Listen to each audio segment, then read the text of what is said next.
Today, on Mother's Day, there is only one thing that I can say for certain about everyone in here, about everyone in general, is that we all have a mother. Simple as that, there is no way around it. We all have a biological mother, and at least within the realm of today's laws and scientific advancements, we will always have a mother, a biological mother. And personally, I am one of the ones that have what Aunt Sarah, I almost called you out loud, what Aunt Sarah talked about within her children's message today. This weekend, my mom and my mother-in-law both came in to celebrate with me, with Adam, and with Vanek. And growing up, I was truly never in need of absolutely anything. There was never any doubt that my mom loved us absolutely unconditionally. And believe it or not, that might be hard to believe at times. I know I kind of seem like the perfect angel up here, and you all know that about me. But I wasn't necessarily easy in my teenage years, but she still loved me. And my sisters, my brother and I, we always had food on the table. We always had the clothes that we wanted to wear. She was always there with my dad or my stepdad, cheering us on at our countless sporting events, and there to motivate us when school got hard. But most importantly, my mom, as I'm sure many other moms within this room, and children with their mothers, I always had a best friend to turn to when the world wasn't kind, when the world wasn't there for me. Even still today, when Vanek was born and stopped breathing moments after, I had my mom and my mother-in-law there in the room with me to comfort me. And they've been there every step of the way, now almost 4 years old, to teach me how to be a mother like they were. They are. But there's a reason, and I was reading a lot about it, and I wasn't aware of how prevalent this is. There is a reason why so many preachers want to avoid talking about Mother's Day in their sermon on Mother's Day. Can you believe that? Such a beautiful thing, and so many preachers will avoid it. There's also a reason then at the same time why many women choose to stay at home on this day, choose to stay off social media so they don't see Mother's Day posts. Church is a personal and vulnerable setting sometimes. And this can be a painful, if you will, a Hallmark holiday for many. For women who are unable to carry a child, for the women who have lost their child, for the children who were never loved by the woman that was supposed to love them unconditionally, and for the children who lost their mothers just way too early in life. This can be a great day of grief and sometimes failure. For the children who have a relationship with their mother like I do, today we celebrate with you. And for those who need a little extra support and a shoulder to cry on, we grieve with you. And looking at this morning's scripture passage, I would also like to add, to all the women who care for your children, and to all who care for the children of mothers everywhere, you are a reflection of the love made perfect in Christ. In your tenaciousness, you reflect the image of God, and you're bringing forth of new life into this world, in nurturing children, and loving them when at times it's really difficult to love them. Christ loves us as mothers are intended to love us. Christ loves us as mothers really just want to love their children. I don't think any mother ever has a child and doesn't intend to give them all the love that they have. But we know that this isn't what always happens in life. However, we have the example of Christ to know that we are given abundant love, that Christ is an example of the abundant love that we are to give to our children, not just our own, but the ones in our lives. And Christ is an example of how we can give them abundant life, not just love, but abundant life. And this is what we hear in our message that Adam just spoke today. I think it was phrased a little bit differently, speaking at the end. It didn't use the words abundant life, but that's what Christ says. I come to give you abundant life. And it's this that I believe is the foundation of the gospel message. I have come so that they may have life and have it abundantly. Not only does Jesus come to us to save us from the thieves and the bandits who may try to steal us away when it is dark, when we are most vulnerable, but Jesus comes to give us life and to give it abundantly. Not a life that we are just trudging through on a day-to-day basis, sometimes lost and without hope, filled with fear rather than peace, hatred rather than love, but a joyful, thriving, and intentional life. It is for this reason that we're here, isn't it? To find that peace, to find that joy, to find that love that sometimes we are crying out for in the middle of the night on our knees, crying out to the Lord for peace, for love, for hope.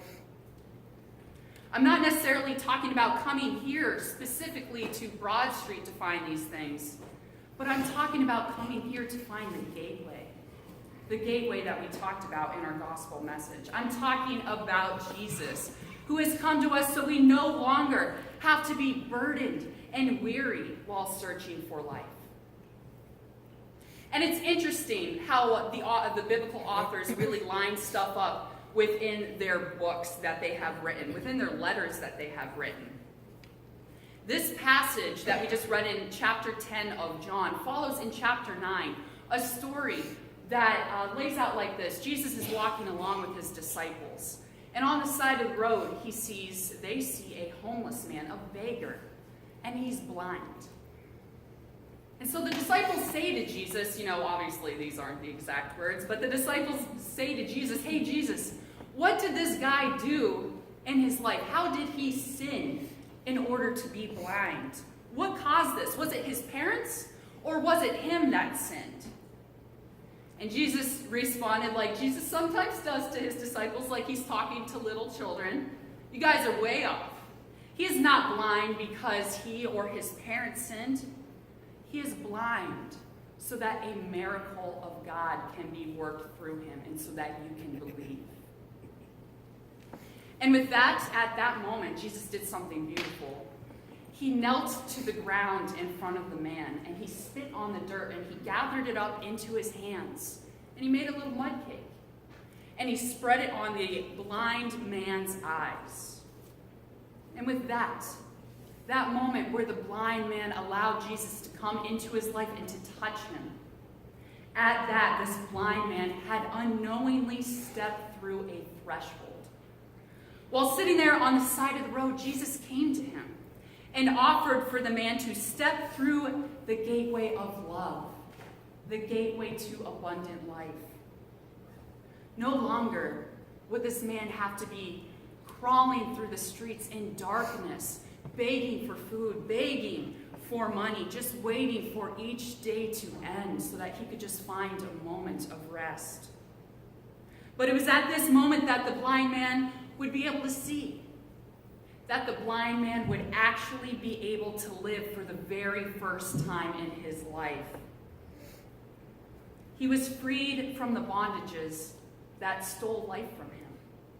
Jesus came and granted the blind man abundant life. Now we take these two messages, chapter 9 and chapter 10, and we merge them together. And we get what I think really is, like I said, the foundation of the gospel message. It is not through our efforts of following each and every law perfectly that we may have a life with God forever. And we are most certainly not expected to always have to avoid and be terrified of occasionally stumbling, of the temptations that are before us in life, or be terrified to sin and be then taken away from God. These are not the things that we have to worry about. But it is Christ who has come and invited us to simply just follow his voice and step through the gateway so we may then have abundant life.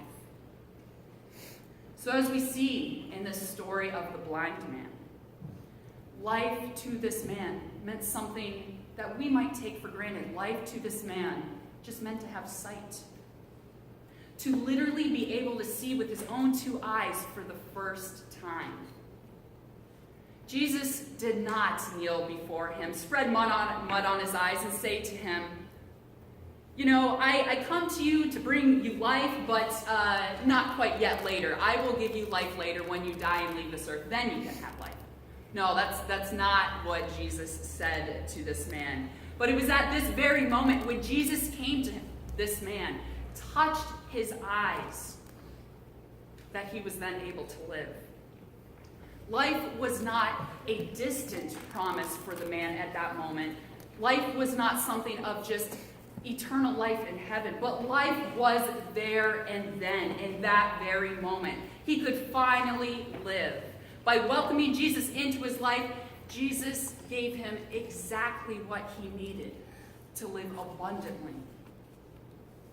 Christ opened to him a way to finally find joy, to find the promise of peace, to find love, and to find meaning.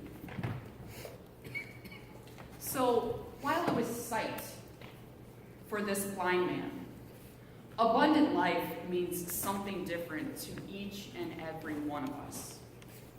For the single parents, I know there are a good number within this congregation.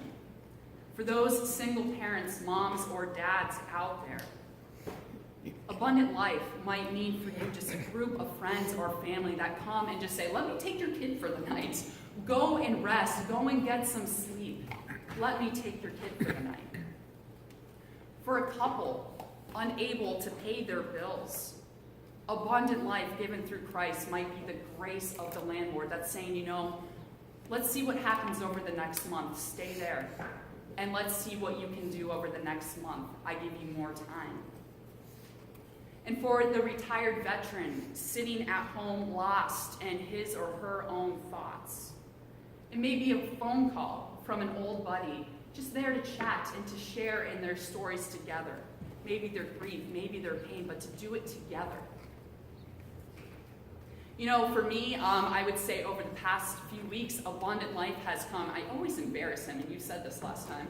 Abundant life came through my husband, while I have just been in the books, unable to do everything. And he has been there to make dinner. He has been there to do the dishes, to take care of Bannock, and to take him to school. That has been abundant life to me. And I know Christ gave me him so that I could live.